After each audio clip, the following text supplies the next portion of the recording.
Don't let no white comedian talk about no black woman that's law. I know probably gonna work for them and whoever that's close to them. The niggas that coon and niggas that being groomed, slide on both of them.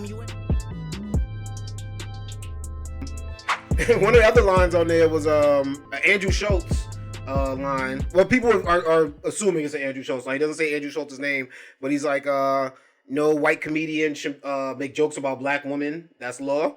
Was he making jokes about a black woman?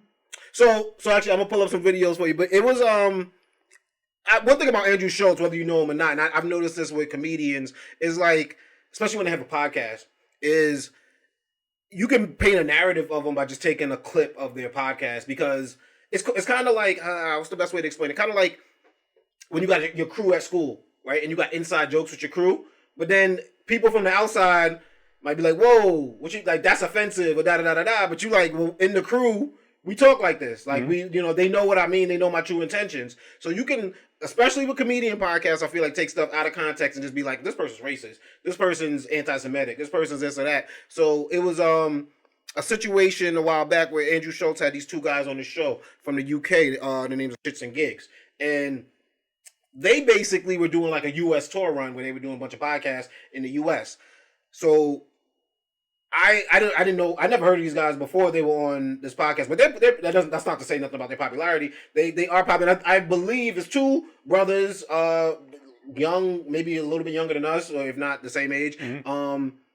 But one thing I didn't know about them is, like, I guess they have a huge female fan base, black female fan base, which I don't know. I don't know enough about their show to know why. Maybe they talk about dating. Maybe they talk, I don't know why. But it seems like they have a large female fan base. And two things that came out of that, like, podcast run was, one, they were on, oh man, I'm forgetting the name, but it was two females that they were talking to, and I believe they filmed in Atlanta.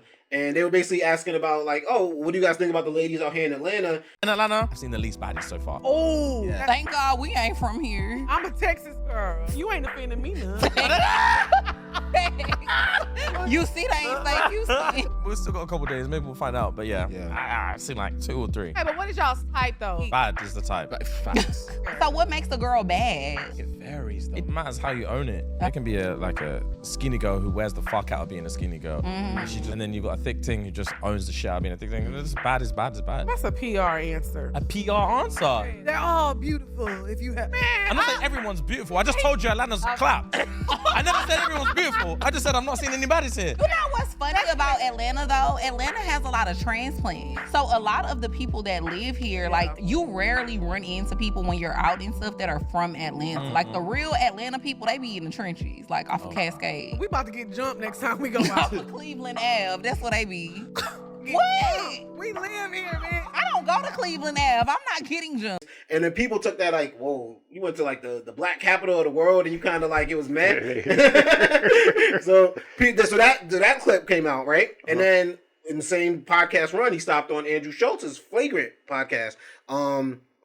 Let me see. Can I find it real quick? What is the black girlfriend effect? Oh, you don't know about this? Glow up the other culture. Yeah, so you'll see a guy who's had a black girlfriend. All of a sudden, he's got a buzz cut, like clean shape up. Glows up, bro. Yeah, I like that. I like that. They shave their hair because they start losing it. Because they're so stressed being around this black girl complaining about shit all the fucking time.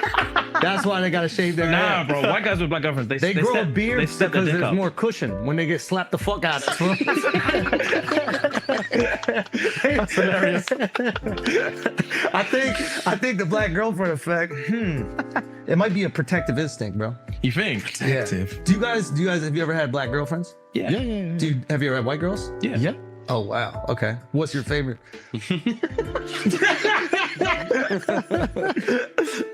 We love them all. Yeah. Oh, really? We love them all. Yeah. That means white. Yo, who gets that means white. Hey, let me translation. Kendrick fan. And they just kind of laughed. But this is basically them apologizing for not, I guess, stepping up in that moment to their fan base and what they feel like let their fan base down. Now, this seemed like PR, but I'll play it for you. In line. In something that's like really, really hurt people that look to us for support and look to us to feel protected. And protected is the main thing that I wanted to discuss, is that it is our duty to protect you guys. Pause. Yo. I feel like we failed. Yo. I feel like we failed, Akash. Yo. So basically, like the Andrew Schulz is like, this is a comedy podcast. We make jokes, we laugh, we joke about everybody. Like his Indian co-host, he talks about Indian people all the time. One of his co-hosts is black and Puerto Rican. They make black jokes. You know what I'm saying? They make they. His whole thing is, I'll come to your town, I'll come to your country, and I'm so funny that me making fun of you, you're not even gonna be offended by it. Well, it's just jokes. It's love, and I would be disingenuous to come to your country and not do that, because I do that everywhere else I go. Right. So you take the clip out of context I just told you about. Those guys were already facing kind of like you cooning. Like you said the Atlanta thing. Now you laughing with Andrew Schulz about it, who already is kind of dicey in terms of like, you know what I mean? Because people could just take clips out of context, and now we're gonna paint a narrative about you. So the assumption is, Kendrick seen that.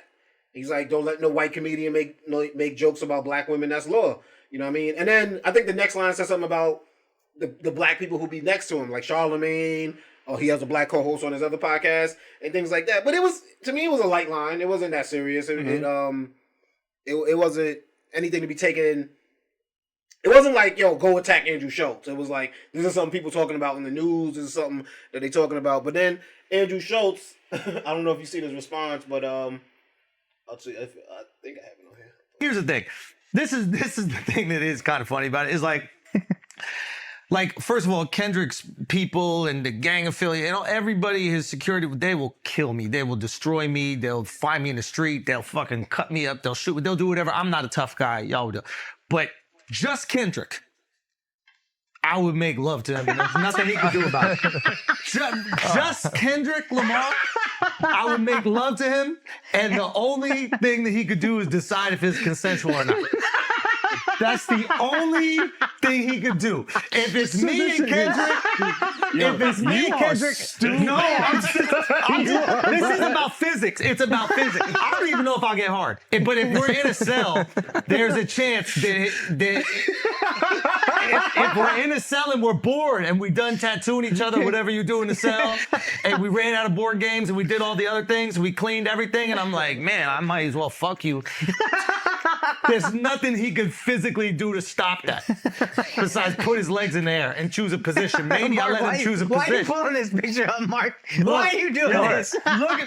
Put up that picture of him and Travis Kelce's girl. Look at that shit. Oh my God, dude, that's unbelievable. Yo, I'll be honest. I would go so far as to say, I don't think he could stop most people on the planet from having sex with him. Is Kendrick really a black belt?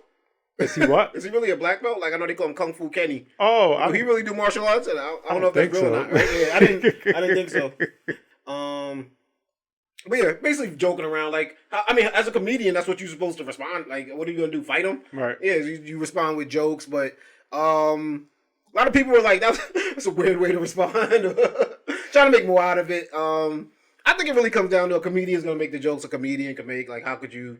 I don't know why people why people so outraged. I mean, it's jokes at the end of the day. Meek Mill decided to hop in and remind everybody about jokes. He said, just shut up. White man saying black man openly is extreme, and then say it's a joke. Black man is not a joke. I seen the same guy saying I was gay on the stand-up. My white friends like it's a joke. We don't joke like that in the black community at all. But then Andrew Schulz responded with a tweet of Meek Mill responding to the video of Schulz doing stand-up, saying, first time I laughed at being gay, but don't with me in real life, I may swing. He said, you seem to like it. So it's like, he's just showing that he's being hypocritical, because, you know what I mean, you laughed at jokes before. Ice Cube's son, O'Shea Jackson, responded, called him a weird-ass nigga.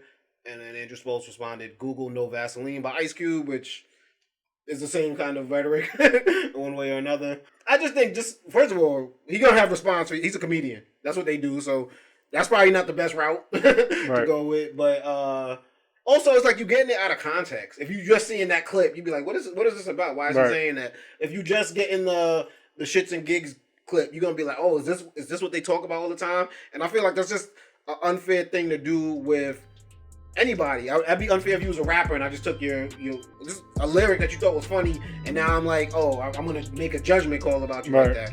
So so that whole situation to me is weird. Perfect Talk is what it do. It's your guy DJ Playboy holding it down for the Perfect Talk podcast, man. Thank you so much for checking out this short clip. If you like what you see, go check out the full episodes right there. Also hit the subscribe button, turn the notifications on, hop in the comments, baby.